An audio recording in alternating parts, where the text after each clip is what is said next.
સુરત શહેર police commissioner Anupamsinh Gehlot સાહેબના માર્ગદર્શન હેઠળ સમગ્ર સુરતમાં ગેરકાયદેસર જે પણ પ્રવૃત્તિ કરતા હોય તમામ ઇસમો ઉપર વોચ રાખવામાં આવી રહી છે અને ક્રાઇમ બ્રાન્ચની જે એન્ટી ઓર્ગેનાઇઝ સ્ક્વોડ છે એના પોલીસ ઇન્સ્પેક્ટર સબ ઇન્સ્પેક્ટરને એક ચોક્કસ બાતમી એ હકીકત આધારે એક આરોપી જેનું નામ આનંદસિંહ ઉર્ફે સોલેસિંહ ઉર્ફે સચિનસિંહ અશોકસિંહ ઠાકુર,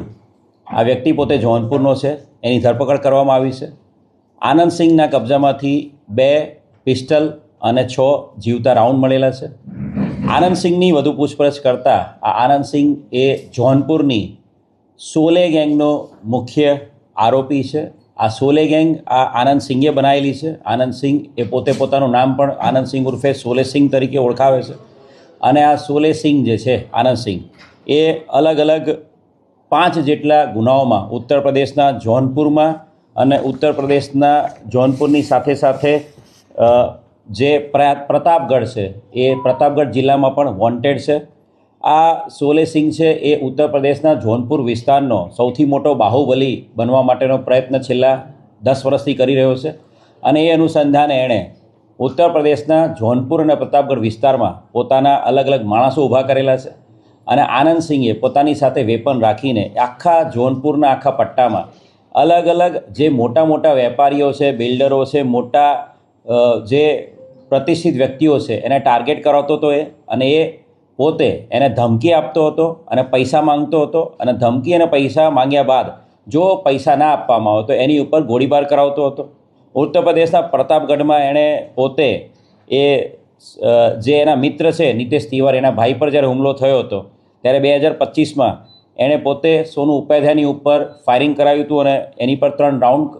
ફાયર કરેલા હતા. સાથે સાથે જૌનપુર બદલાપુરમાં પણ સેન્ટ ઝેવિયર સ્કૂલના પ્રિન્સિપલ જોસેફ, એની ઉપર 3 મહિનાની અંદર 2 વખત એણે હુમલો કરાવ્યો હતો. બંને વખત એના સ્કૂલની બહાર એ પ્રિન્સિપલની ઉપર એણે ફાયરિંગ કરાવેલા હતા. એ જ રીતે બદલાપુરમાં પણ એણે એક ડૉક્ટર પાસે પૈસાની માંગણી કરી હતી અને પૈસાની માંગણી બાબતે એને ડરાવવા માટે એના ડૉક્ટર ઉપર પણ 5 રાઉન્ડ ફાયરિંગ કર્યું હતું.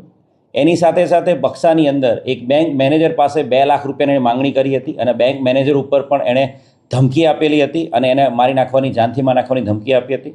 કુલ 5 જેટલા ગુનાઓમાં, જેમાંથી 4 અટેમ્પ્ટ ટુ મર્ડર છે અને 1 ધમકીનો ગુનો છે, એવા 5 જેટલા ગુનાઓમાં છેલ્લા લાંબા સમયથી આનંદસિંહ ઉર્ફે સોલેસિંહ, જે સોલે ગેંગનો મુખ્ય સૂત્રધાર છે, એ વોન્ટેડ હતો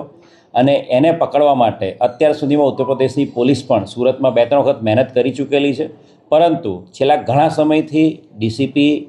ક્રાઇમ બ્રાન્ચ રોઝિયા સાહેબના માર્ગદર્શન હેઠળ સમગ્ર ક્રાઇમ બ્રાન્ચની ટીમ આની અંદર એક્ટિવ હતી અને ચોક્કસ ટેકનિકલ ઇન્ટેલિજન્સ અને હ્યુમન ઇન્ટેલિજન્સ આધારે પલસાણા ખાતેથી આરોપીને પકડી પાડવામાં આવ્યો છે. આરોપીના ગુનાહિત ઇતિહાસની વાત કરીએ તો આરોપી વિરુદ્ધમાં 2018માં મર્ડરનો પણ એક ગુનો દાખલ થયેલો છે અને એની સાથે સાથે એની વિરુદ્ધમાં આર્મ્સ એક્ટના ગુનાઓ પણ ત્યાં જૌનપુર અને બક્સામાં દાખલ થયેલા છે. ખૂબ મોટી સફળતા ઉત્તર પ્રદેશ જૌનપુરના આ સોલે ગેંગના મુખ્ય સૂત્રધાર આનંદસિંહને પકડવામાં ક્રાઇમ બ્રાન્ચને મળી છે અને સુરત શહેરની અંદર કોઈપણ પ્રકારના ક્રાઇમને અંજામ આપે એ પહેલાં ચોક્કસ ઇન્ટેલિજન્સ અને ટેકનિકલ ઇન્ટેલિજન્સ આધારે આ આરોપી પકડી પાડવામાં આવ્યો છે. સર, આરોપી આટલો ચાલાક હતો, કોઈ ટેકનોલોજી ઉપયોગ કરતો હતો કે નહીં મોબાઈલ? અત્યાર સુધીમાં જેની પ્રાથમિક પૂછપરછ કરી છે એ પ્રમાણે આરોપી જ્યાં જ્યાં રોકાતો હતો ત્યાં પોતાનો ફોન હંમેશા બંધ રાખતો હતો અને ત્યાંથી 50થી 100 કિલોમીટર દૂર જઈને, જ્યાં એણે જૌનપુર અને પ્રતાપગઢમાં પણ જે ધમકીના અને ફાયરિંગના ગુનાઓ થયેલા છે, એ ધમકીઓ આપવા માટે બી એ પોતાના ઘરના વિસ્તારથી 100 કિલોમીટર દૂર જઈને ફોન સ્વિચ ઓન કરીને ત્યાંથી એ સિમ કાર્ડ નવું યુઝ કરીને ફોનથી ધમકી આપતો હતો. અહીંયા સુરત ખાતે પણ એ છેલ્લા ઘણા સમયથી રહેતો હતો, તો જ્યાં એ રહેતો હતો એ વિસ્તારમાં ક્યારેય ફોન યુઝ નહોતો કરતો. એ અન્ય વિસ્તારમાં જઈને દૂર 40-50 કિલોમીટર દૂર જઈને ફોનનો ઉપયોગ કરતો, જેથી કરીને ટેકનિકલ સર્વેલન્સમાં કે ટેકનિકલ ઇન્ટેલિજન્સ આધારે જો કામ કરવામાં આવે તો પણ એ આરોપીની ચોક્કસ વેરાબોટ્સ મળે નહીં. પરંતુ ખૂબ જ થરો ઇન્વેસ્ટિગેશન,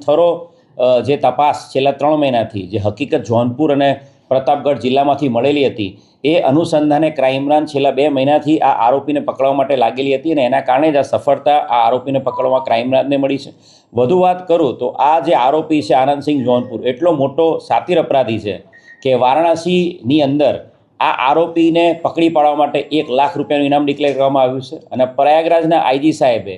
પ્રયાગરાજ રેન્જમાં પણ આ આરોપીને પકડવા માટે 50,000 રૂપિયાનું ઇનામ